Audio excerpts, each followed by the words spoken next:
Good morning, everybody, and welcome to the best damn thing that ever happened to you. It's called Coffee with Scott Adams. And I believe all my audio and everything is working today. And you're going to come on a journey today, which will be one of the most wonderful things that's ever happened to you. Yeah. And it begins with the simultaneous sip, and all you need is a cup or a mug or a glass, a tankard, chalice, a stein, a canteen, jug or flask, a vessel of any kind. Fill it with your favorite liquid and join me now for the unparalleled pleasure. The dopamine of the day, the thing that makes everything better. It's called the simultaneous sip, and it's the Omicron of beverages. Go. Oh, yeah. Oh, ho, ho, ho, ho, ho, ho. Well, Rasmussen says 44% of people are planning to make a New Year's resolution. How about all of you? Do you plan to make any New Year's resolutions? Let me start you off with a resolutions advice. It goes like this. I would recommend one resolution. You might have a few more that are unique to your situation. But there's one resolution probably everybody should have, which is to create a fitness system. So don't work on a goal. Don't worry about number of pounds lost or muscle mass or anything like that. Just work on creating a system that works for you. And the system would be, I'll give you some examples. Let's say your problem is you can't find time to exercise. So the system would be this. Make sure that you're active every day. Doesn't mean going to the gym. Could be a long walk. Could be cleaning the garage or cleaning the house or something. But make sure you're active every day. And that's your only system.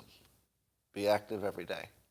Now, to be active every day and to have time, I recommend a few things. Number one, if you can join any kind of an organized exercise group, could be people riding bicycles, could be tennis players, whatever. If you get into an organized group, it's easier to tell your loved ones that there's a scheduled thing you have to go to. It happens to be good for you. It's exercise. But if you say to your spouse, I think I'll just go exercise, and it's not a planned event, sometimes you get the, well, wouldn't you rather do something with me? Naturally, right? So if you don't have a routine that your important, significant others recognize as your routine, you're going to have to negotiate every time you exercise.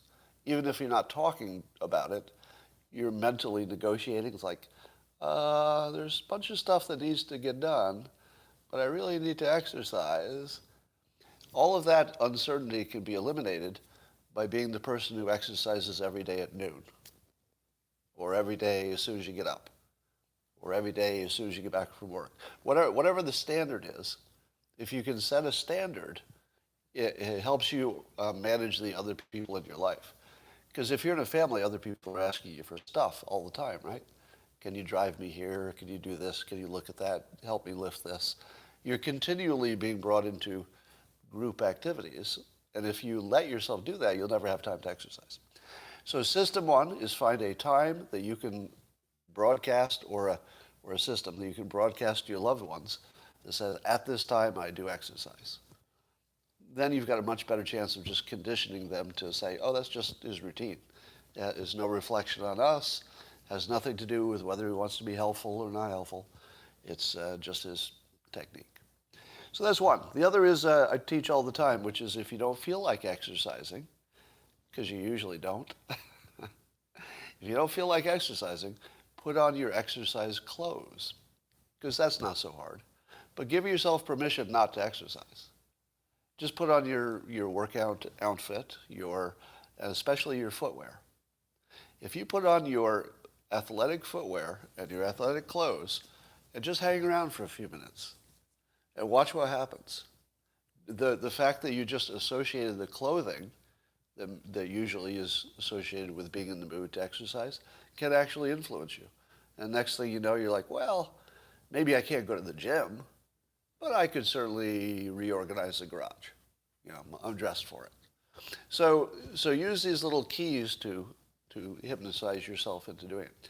The other thing I do is give myself a reward, literally a treat like a dog. I give myself a dog treat, except, the human version, after exercise.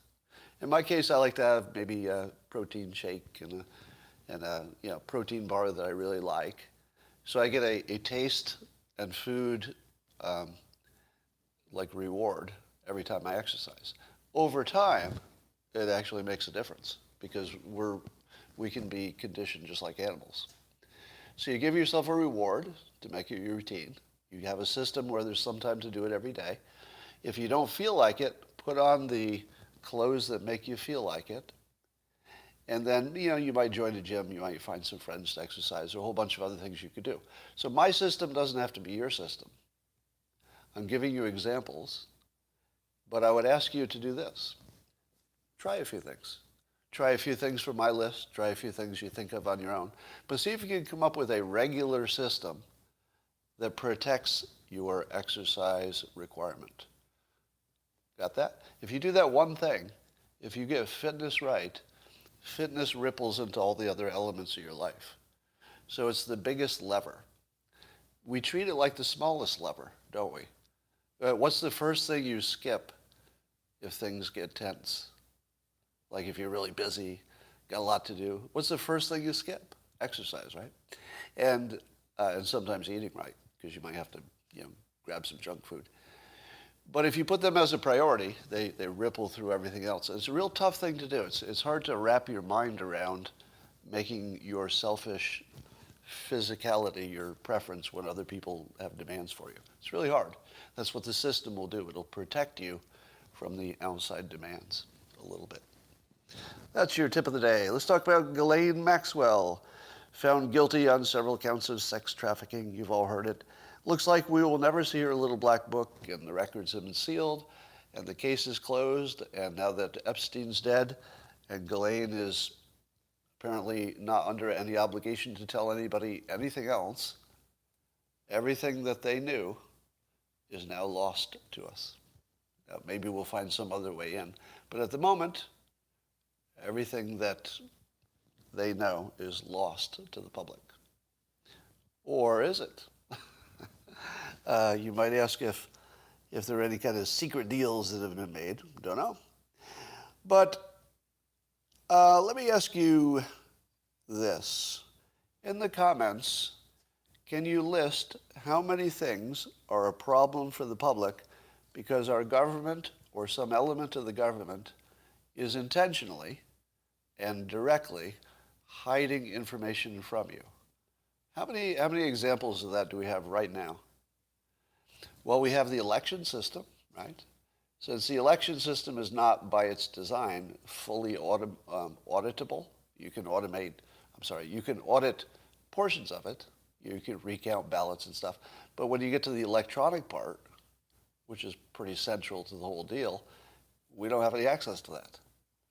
So the government hides from us the mechanisms of the election. It has lied to us about masks. We know that. Whether masks work or not is a different question. But they lied to us about why they said it initially that you shouldn't have them, etc. Now we've got the Ghislaine Maxwell thing, and this information is being hidden again. And recently, Thomas Massie, Representative Massie, was tweeting that he had Garland under oath. Congress was asking Attorney General Garland some questions, and one of the questions that Representative Massie asked was, how many federal employees were involved with the January 6th protest? And according to Massie, Garland looked nervous. Now that's subjective, so use your own judgment to know how much credibility to put on that. But in his opinion, Garland looked nervous and refused to answer the question. What? The Attorney General refused to tell us how many, not if they were involved. That wasn't the question, if. but how many federal employees were involved in either organizing or participating in the January 6th protest? Now, start to put it all together. Do you remember the theme that I've been trying to persuade, which is we've all been hypnotized by the concept of innocent until proven guilty? That only applies to citizens because the government's big and powerful, and citizens need some kind of protection. So we have that rule that you've got to really prove it or you can't put us in jail. Makes sense.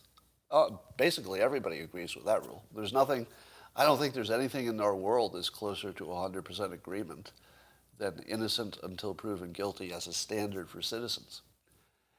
But your government has somehow convinced you that that applies to them. Nope. No, it does not apply to a government. A government's the opposite. If the government is hiding information from the public, the presumption has to be guilt. Doesn't mean they're guilty, but the starting presumption has to be guilt, because otherwise you don't have a workable system. Your citizens should be absolutely obsessed with getting information on transparency about your government operations. And the government can't hide behind, well, nothing's proven. No, we don't have to prove it. You have to prove you're not hiding bad stuff from us because you have the power to hide things. And if you have that power, you can just hide bad stuff. And if anybody has the power to hide bad stuff, what are the odds that bad stuff will happen? 100% over time, not on day one. But if it's a big organization with lots of power over people's lives, lots of money involved, and you can hide people's bad behavior, there's not a question about whether or not bad behavior will emerge. It's guaranteed in the nature of human beings. You couldn't get any other result. And yet we act like, oh, that's okay. We haven't proven it. There's no direct evidence. No, that's the wrong standard. The government has to open the books, unless it's a state secret that is a special case. All right. And until we get clear of that idea, we will be forever in this little prison where the government can do absolutely anything it wants. Yeah, I mean, that basically it's an invitation to, really bad abuse. What did all of the people on the left say when the people who believed that the 2020 election was not legitimate? What did they say when people tried to take their case to the courts, which it turns out were the wrong vehicle for deciding whether an election was accurate? People said, hey, you have not given us evidence of anything bad, right? And so the Democrats said, presume innocence. If you couldn't prove it in court, I guess we have to presume the election was fair. No, no, that is a brainwashing operation. That pure brainwashing. The assumption of guilt is your starting point, not the assumption of innocence. If you start with the assumption of innocence for your government, when you can't check, you're in big trouble. And we all know that. I'm not telling you something you don't know. I'm not telling you something that everyone doesn't know. It's literally the most known thing in the world. And we've somehow settled into this zombie-like state where we say, well, we have no proof that the government rigged the election, therefore, I guess we're done here. No, you're not done here.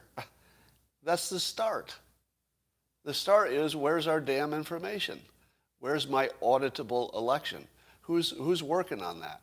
Who's making it auditable? If it wasn't before, who's working on it now? I don't know. Why don't I know that? So we have to be far more brutal as citizens on our government to just get rid of this illusion that the government is innocent until proven guilty. No, and no. You are guilty until proven innocent.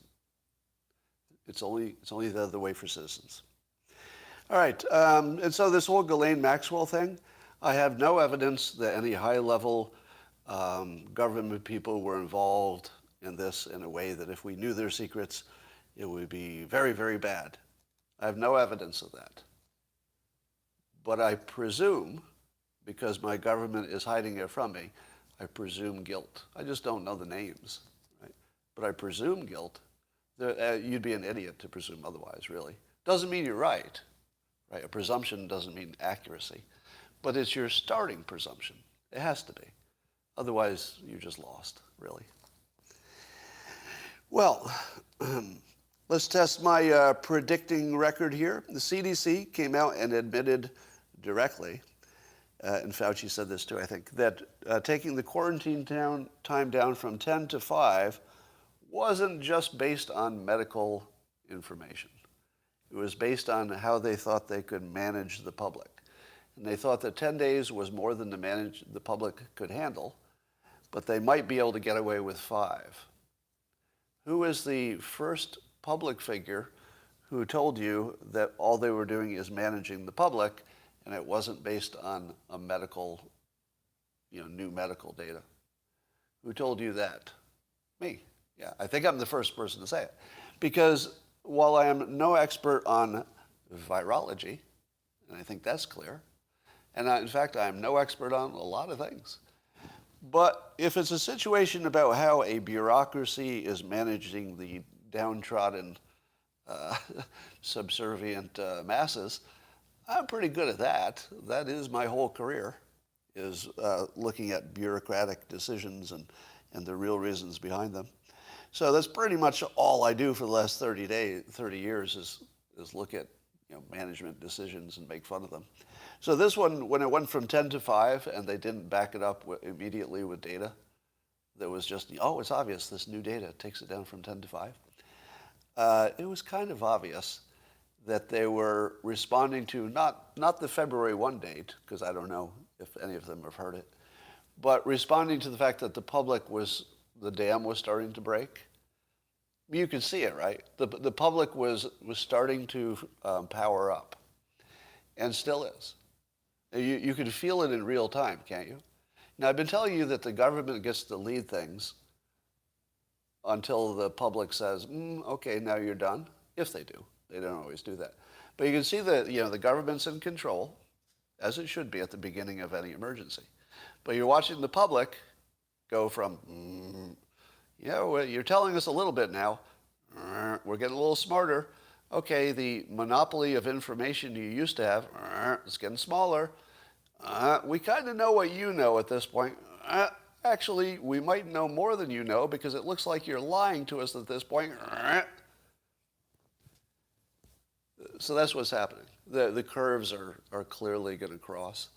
So when the public feels informed enough, and we're pretty close to it, even though we're poorly informed, if we feel informed enough and we don't think the government is serving us, and it isn't because it's the wrong tool for deciding which citizens live and die in a non-war environment, the public's just going to have to take control, and it's happening. So I'm way less concerned than a lot of you are about the pandemic lasts forever and it's all some plot to keep us locked down. Because I would assume that the government had that power, and I don't see any evidence of that. I only see evidence that the government has power when the citizens are not terribly involved. But with the lockdowns and the mandates and stuff, the citizens are very involved. There's nobody sending this one out, at least opinion-wise, right? So when you put that many citizens involved, it's not the government's decision. I watched with amusement as some European countries were doing their protests. You saw the mass protests against the mandates in their countries. And did you wonder why you didn't see that in the United States? Did anybody wonder? Like, why is France all up in arms? And it seems like several other European countries were going nuts. And the United States, weirdly, had not taken to the streets. Can you explain that? Well, I don't have a full explanation, but I'll give you a few variables that would be interesting. What would that street look like? Imagine that all of the people who are most, let's say, concerned about mandated vaccinations or mandated anything, if all the people most concerned hit the streets, what would it look like? It would be MAGA hats and black people, right? Because those are two groups that are sort of against mandates and against vaccination mandates specifically. So could you really have a protest that was half MAGA people and half black Americans? I don't know.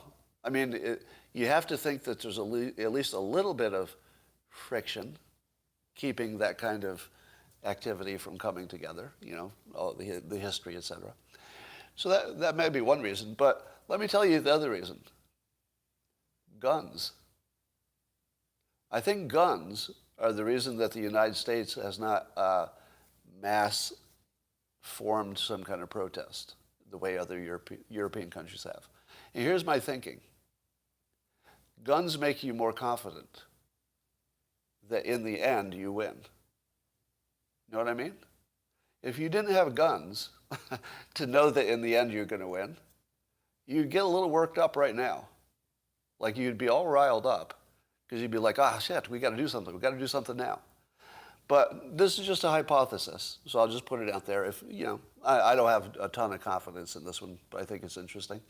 I feel that Americans are confident that in the end, when everybody has enough information and it's time to make the final move, whatever that looks like, I'll call it the final move, just for conversation.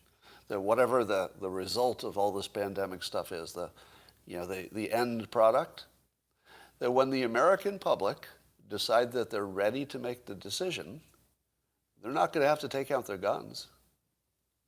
I don't think that any guns will be brandished in this process. I just think that we're confident that nobody can take that power from us. Does anybody feel that way? Because I looked at the mass protests in other places and I thought, they look like powerless people trying to get power. In other words, they formed groups to create power that they felt they didn't have individually. But I just don't know that we feel that way in the United States because of guns. Am I wrong? I'm looking at your comments to see if anybody's like feeling this. I mean, I can't think of any situation where you wouldn't be more confident if you had a gun. I mean, you might be worried about shooting yourself or something, but you know, don't you have confidence? Well, let me ask you this way. Don't you have confidence that the public will control what happens with the pandemic outcome? For the most part, in terms of the big stuff. Do you have confidence in that? Because I do. 100%.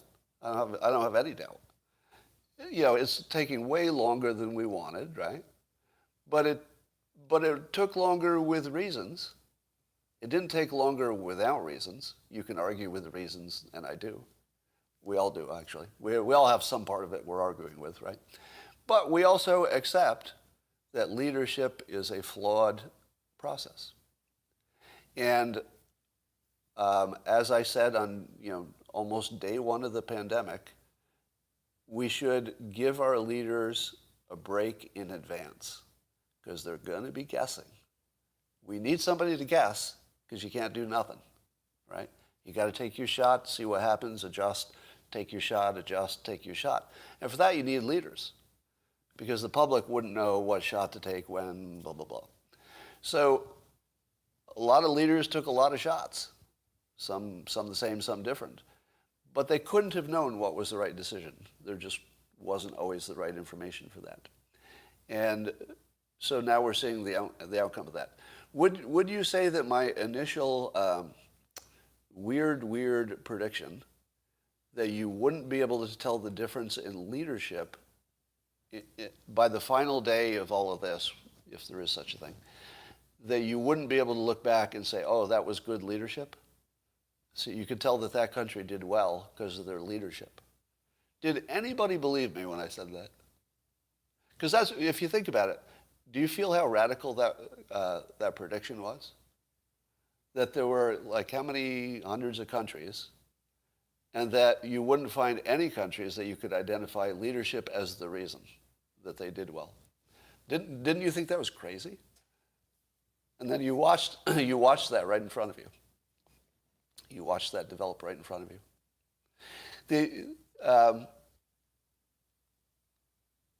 Anyway, so let's see what else is going on.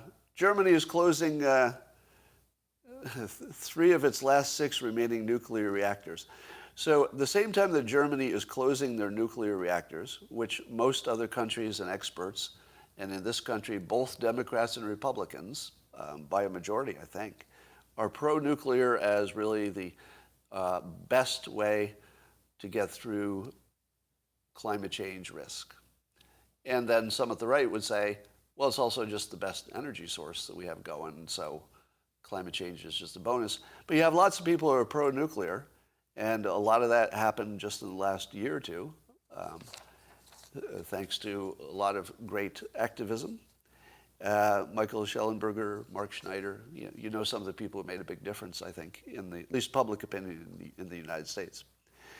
But at the same time that Germany is shutting down nuclear reactors, they are becoming dependent on Russia for energy. Am I right? So the 2 things we know Germany is doing is reducing their own ability to create energy. They're going to substitute green sources, but we know they're less reliable. At the same time, they're increasing dependence on Russia. Am I wrong that that's the worst idea I've ever heard in my life?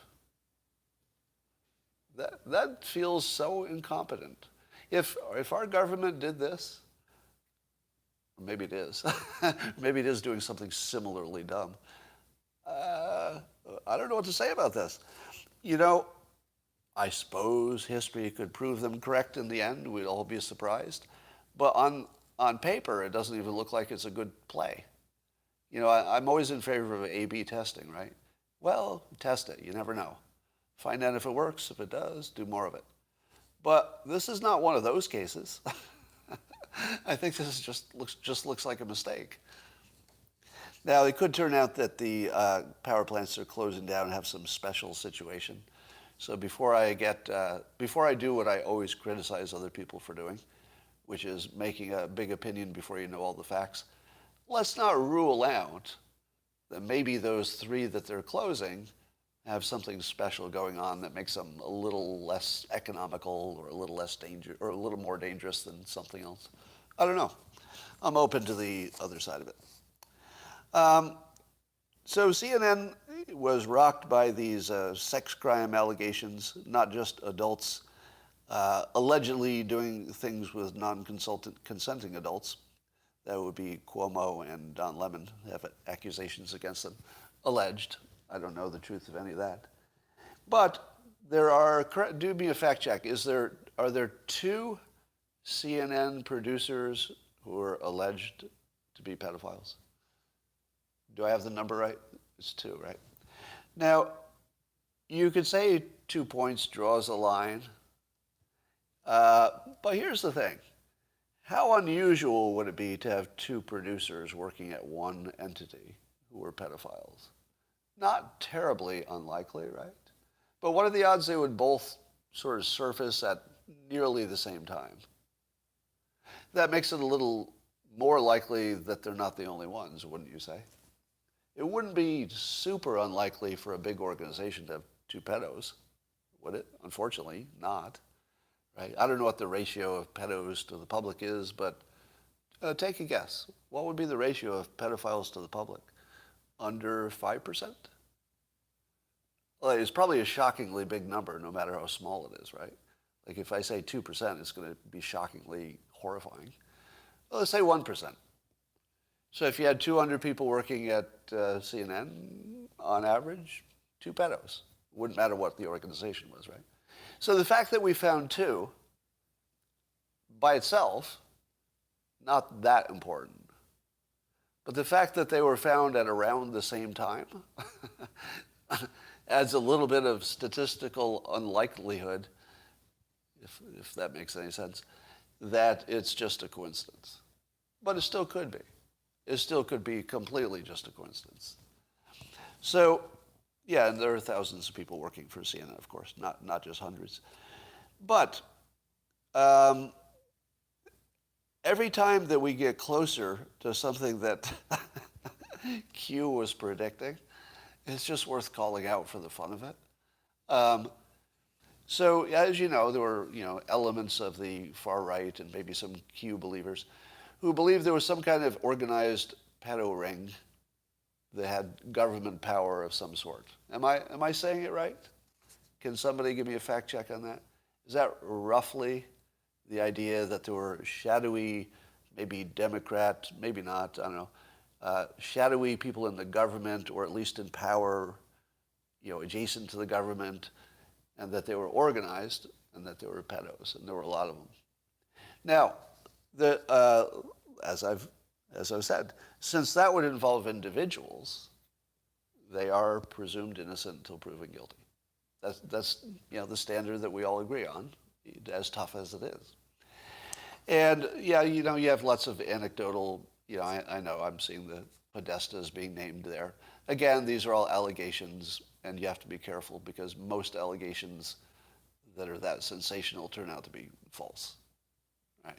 If you were to look at sensational allegations in general, unless you have video or something, they're usually false because they're sensational. There's a direct correlation between how sensational the claim is and how unlikely it is. Now, the exceptions are you actually have solid evidence of it, and then that's a different situation. All right. So there's no evidence that anything is organized, but let me ask you this. How many producers at CNN would it take, especially if they're producers for the bigger shows, how many pedo producers would it take before the reason for being anti-Trump looks like it's because Trump was so anti-pedo? You have to start wondering. Now, 2 is not enough, but it's close to enough. If you had 2 major producers, and I don't know if they were major enough, but if you had 2 producers on a news program that is anti-MAGA, and MAGA is almost branded as being anti-pedo, right? Or at least a lot of the big names were associated with the right, even if they don't associate themselves with the right. So you have to ask yourself, was CNN's coverage of Trump in general influenced by the fact that pedophiles have some influence on what the news is? What do you think? Because we don't live in a world where people, analyze the facts and the reason. They have emotional reasons for whatever they do, and then they justify it after the fact. But you could explain everything that CNN has done about his Trump and MAGA coverage by just saying, yeah, that's exactly what you would do if you were a network of pedophiles. No evidence that exists, right? Let me be clear. There's no evidence of a network of pedophiles anywhere. I mean, not anywhere. There's no evidence of a network of pedophiles as CNN. There are 2 alleged cases, just to be clear. But you can't ignore the fact that the way they acted would be completely predictable if they were run by a ring of pedophiles. You get exactly the same outcome as what we saw. Now, there are other reasons, right? They could just have TDS. That would explain everything, too. All right. Pat Sajak, Pat Sajak from Wheel of Fortune. Yeah, he had a funny tweet. He tweeted today, "I'm resigning my position as CNN. I don't actually work there, so it's really preemptive." I don't know. There's just something the way he worded that damn tweet that made me laugh for 10 minutes. I guess it's this last part. I don't actually work there, so it's really preemptive. CNN is so bad that people are resigning before they get hired, even without any chance of being hired. And so I said, finally, the leader we deserve, Pat Sajak. And I'm all in behind his leadership. So I, too, would like to announce, and this is an official announcement, I am resigning from CNN. I've never worked there. But like Pat Sajak, I think you have to be preemptive on this one. You don't want to accidentally slide into working there. You want to stop that shit as soon as you think about it. I met Pat Sajak once. Interesting story. I was once on Wheel of Fortune, but it was a local traveling version they did. It was still Pat Sajak and Vanna White. So I got to meet them. It was like a little local celebrity one, and Pat Sajak was nice guy. Anyway, just to clean up the CNN point, didn't the CNN coverage always seem personal? Didn't it have that feel to it? It didn't even feel like they were talking about the news. It just felt like it was a bunch of people who were mad at somebody. And maybe the producers are part of that reason. So yesterday I had all this happy-sounding, optimistic news about this drug fluvoxamine as a treatment, potential treatment, not validated by randomized controlled trials. But it looks like it might have indication for treating COVID successfully. And then I hear today that it's really hard to get off it. So I don't know if a 10 days of this drug would give you difficulty in quitting. But watch out for this one. It's getting off it is hard, apparently. So that's what I'm learning today. So speaking of things, well, I guess we already talked about this. Yeah, the Ray Epps thing, I kind of just watched to see how that would develop in the early fog of war. I have to admit I was not a believer when people were saying, oh, it's the feds, they organized this thing. I certainly knew that that's a thing. I knew it could be true. But until I saw some evidence, it was just people talking. But now that there's enough video evidence and the questions that have been asked have been pointedly and directly non-answered, a direct non-answer to a question also is a red flag. And apparently nobody's talking about Ray Epps, and that Ray Epps isn't talking, not even to make statements or anything, I don't think. I don't even think he's issued a statement. But he exists. People can find him. They know where he is. And this is one of these cases where, again, you just have to assume guilt. Until Ray Epps that story is flushed out, the assumption should be that it was rigged. The assumption should be. Doesn't mean it was. But again, if you're talking about the government, it's not an assumption of innocence. It's an assumption of guilt if there's all kinds of smoke, right? If there's no smoke, then you don't have to be concerned that there might be a fire. But if there's all kinds of smoke, guilty, until proven innocent, which they can easily do by giving us access to Ray Epps and telling us what they know, or having Garland talk about it under oath. So there are ways to know. And if we don't know, and we're not going to know, you have to assume guilt. Assume guilt. Don't assume that you know it's true. Just assume that that's the system that we have to use. Just as it's a system to assume innocence of a citizen, it should be our system to assume guilt when the government says, I'm not going to tell you. Just every time. Now, if they said, I'm not going to tell you because there's a state secret involved, I'd still be a little suspicious, but here's what I'd do. I'd say, are there people who are both Republicans and Democrats who do know the state secret? If yes, and more than one, okay. I'll give you that. I'll give you a pass. Right? Would you agree with that? If both Democrats and Republicans, multiple of them, are on a committee, let's say, some security-related committee, and they say, we've seen the information, and yeah, we don't think this is for the public, good. But short of that, short of an independent, bipartisan group saying this is a secret, if they just say, we're not going to tell you, guilty.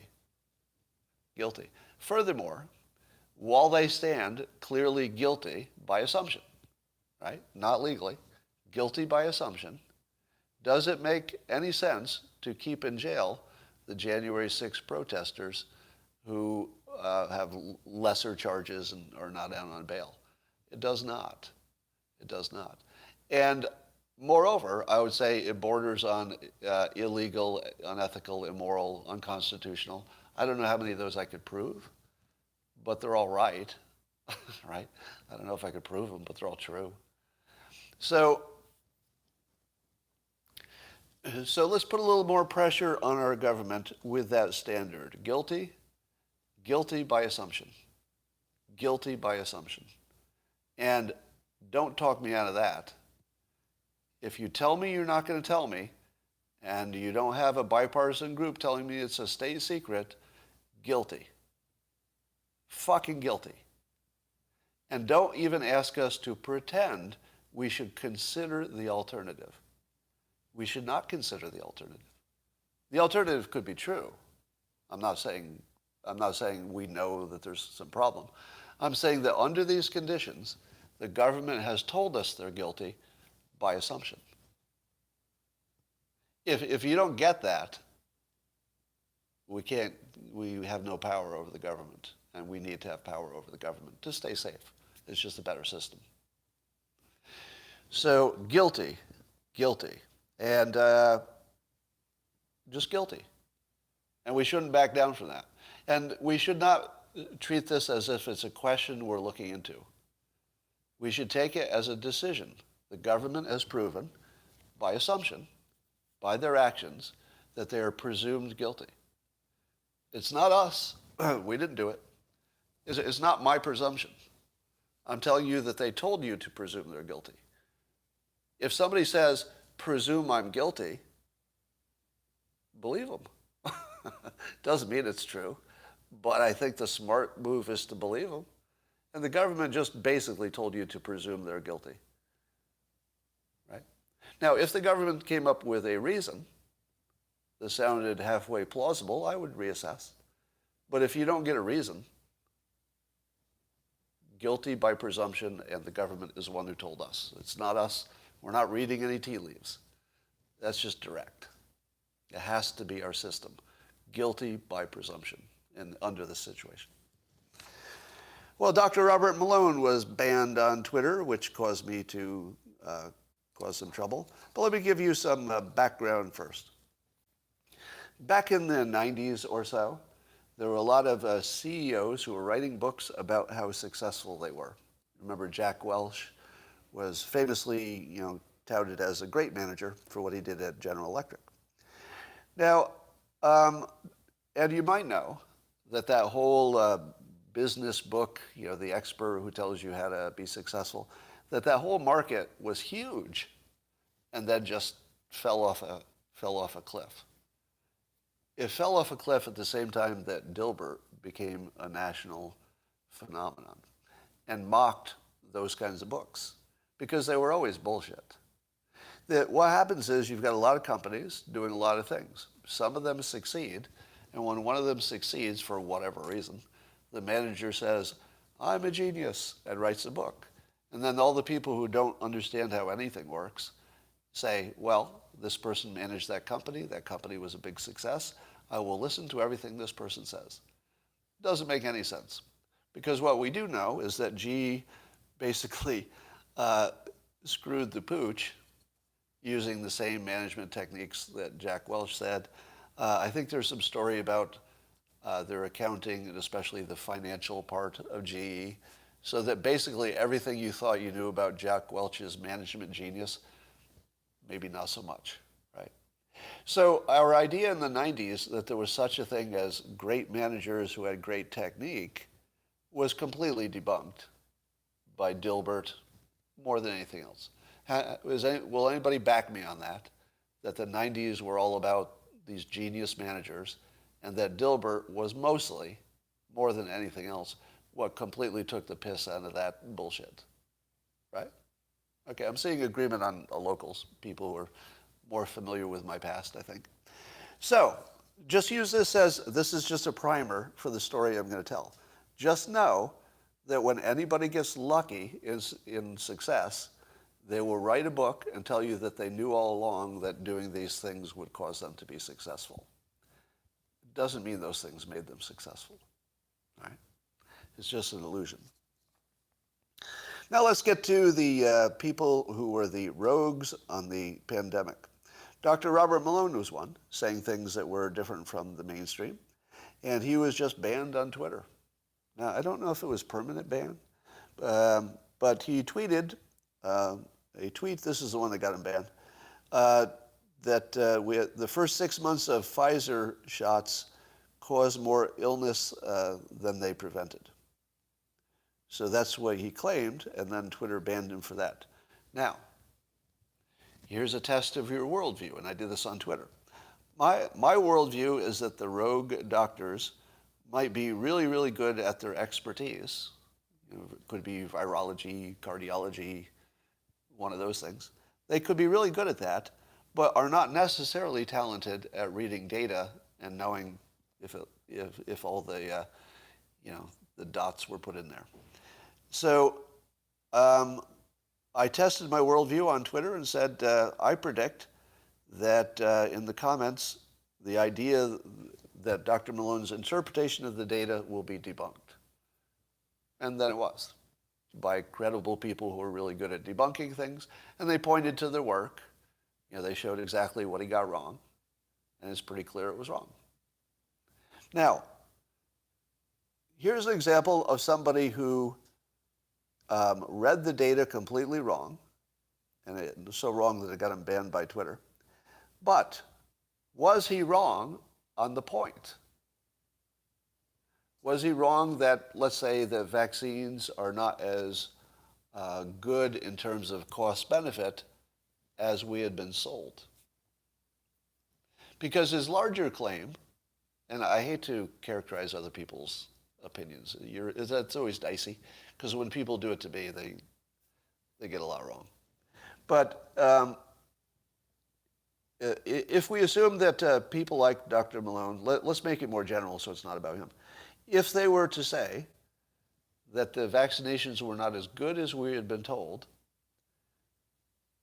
but it was based on misreading the data, or at least they did misread some data, these would be people who used incorrect reasoning, but by luck, just like these managers who look like geniuses because their company did well, by luck, they would also be right. So what do you do with the people who used all the wrong data analysis to get to the right answer? It's going to be a clusterfuck of all clusterfucks. Because the people who are wrong about everything and don't have any reasoning skills just said, oh, the government's lying, and they got it right. or they said the big pharma is lying. Now, some people said to me, Scott, you didn't really need to read the data. Some of you are thinking that right now. You didn't need to read the data. You just had to look at the players and follow the money.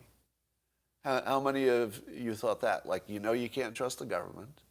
You know you can't trust big pharma. You put them together. Of course you can't trust it. Right? So did you need any data to reach the opinion that you couldn't trust those entities? No, you didn't need any data for that.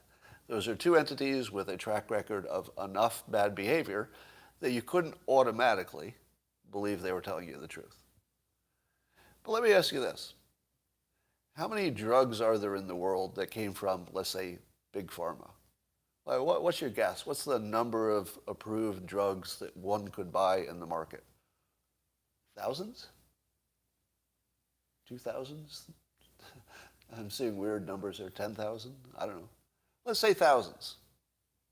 Of the thousands of drugs that are approved, how many of them do you think are actually just fake and don't do anything? Well, as a percentage of all the approved drugs that are actually on the market, what would you say? What's your guess? What percentage? Yeah, it's not zero. Definitely not zero. Now, there are lots that work for some people and not others. That's a little different. But how many do you think are literally just don't work? Your estimates are really high.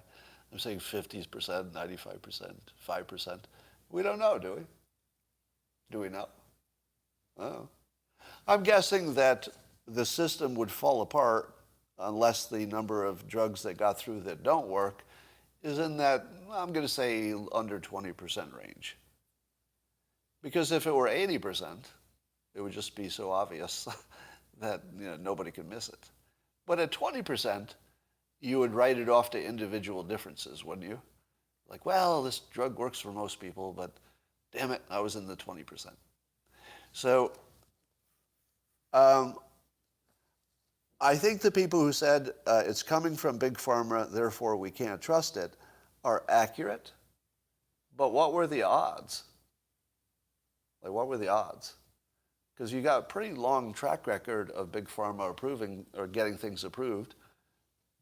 Is it 10% of the time they give you a fraud and it gets through anyway? Do you know? Because if you don't know that, you couldn't be too positive that it was a fraud. You could only know that you couldn't be sure because they have a track record of some bad behavior.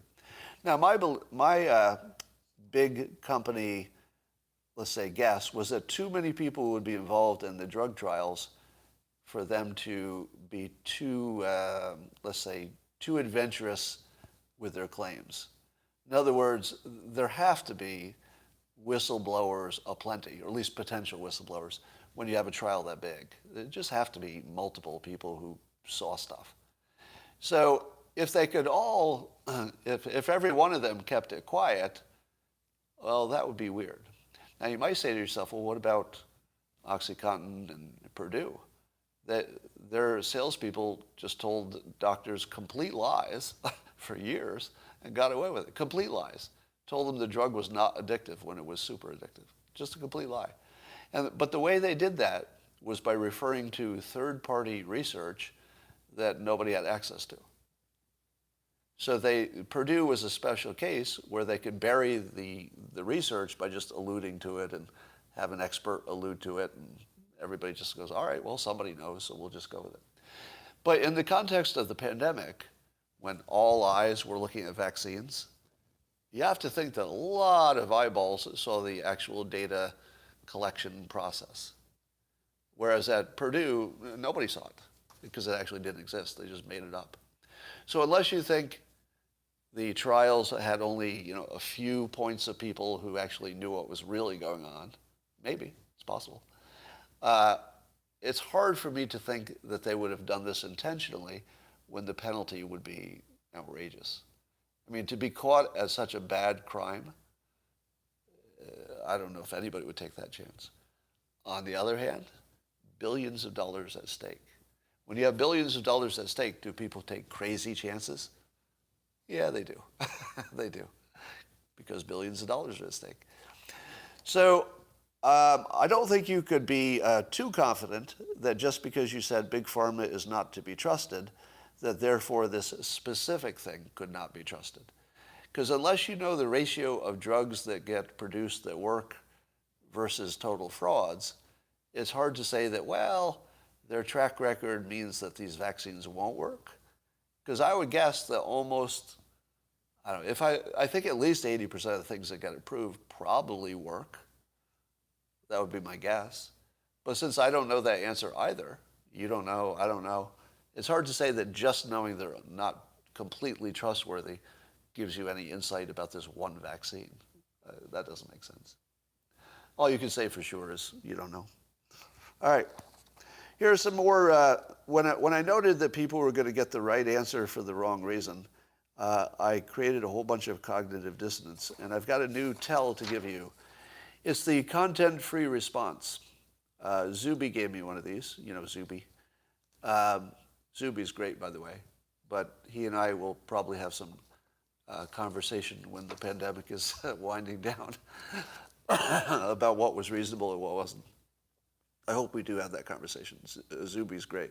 But his comment to be saying that people who looked at the data wrong would accidentally get the right answer in some cases.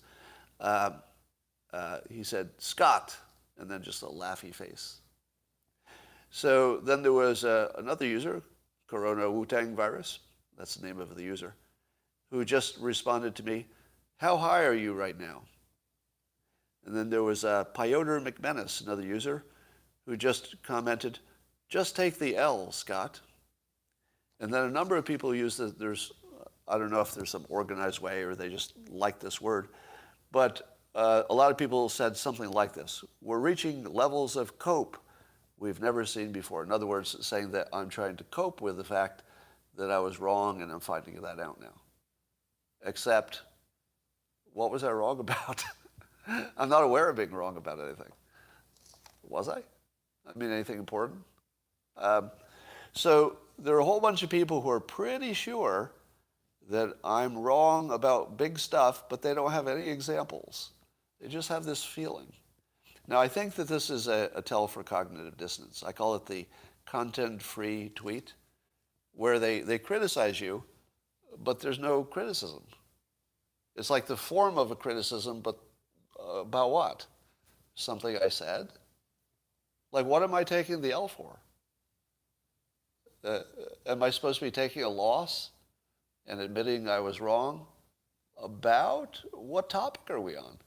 I don't even know the topic. So there are all these people who are telling me that I should admit I'm wrong without telling me what the topic is. Now, I think that most of the things that they feel like they disagreed with me on were things that I talked about the odds, and that's it. I just talked about the odds of things. So I'm not sure those are predictions exactly. All right, so you're going to see a lot of that, but you're going to see here's the thing that'll be the funniest. The Omicron is clearly a less, or it looks like it, as far as we know, a less harmful virus. We'd all agree with that? Is that clear enough yet? I mean, that could be wrong too, but at the moment, it looks like it's less dangerous. There were a lot of people at the beginning of the pandemic who said, this virus is not dangerous. At the beginning of the pandemic, they were completely wrong. But because the data changed, the facts changed, and the Omicron came out, they turned into completely right. Do you think that those people will say, you know, I got lucky because this Omicron nobody could see coming exactly? I mean, you could know that it would attenuate, but you wouldn't know when, and you wouldn't know if there would be more deltas before it did, right? So you couldn't have known that. But now there are people who are claiming they knew all along that if we just ignored it, everything would be fine. But that only applies if Omicron comes along, right? It's a whole different game if we're Delta to the max. So there will be people claiming that they were right all along, even as all the data changed. Now, my point of view is that when the data was one way, my opinion was X, and when the data changed, I adjusted my opinion to match the new data as far as we know. And people are pretty sure that I should take the L for changing my opinion when the actual facts changed. And it's not that our knowledge of the facts changed. The actual facts changed. The Omicron is a new fact. And it's different than the Delta facts. So there's still people saying that the vaccinated are the cause of the variants. How many of you think that? How many of you believe, it's widely going around, how many of you believe that the vaccinations themselves are a cause of variants? Yeah. The counter-argument to that argument is that variants are caused by more virus. So if you had a teacup full of virus, it won't create much variant. If you had a stadium full of virus, you could be reasonably sure it would create more variants. So I don't think there's any exception that to the extent that vaccinated people before Omicron, right, had some more protection, probably reduced the variants. But we don't know. There's no way to know. Oh, shit. Damn it. Something bad just happened. But not to you. Don't worry about it. This is not your problem.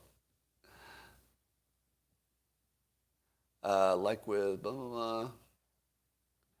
Somebody says masks could be stopping the Omicron. Well, I doubt it.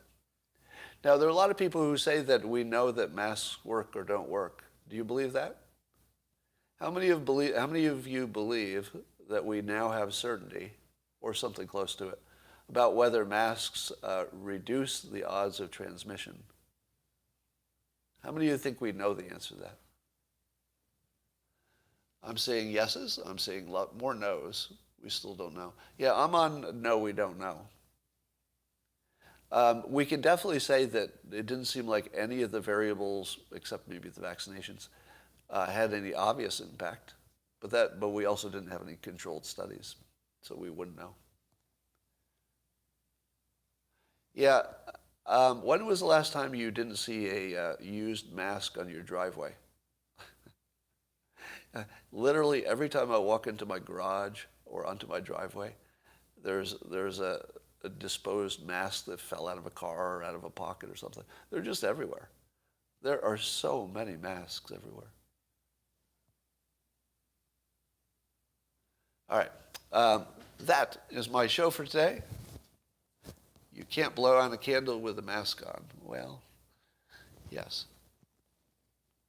And that's all I got for now. And I'm sure you'll agree. Best live stream of all time. And we'll do this again tomorrow.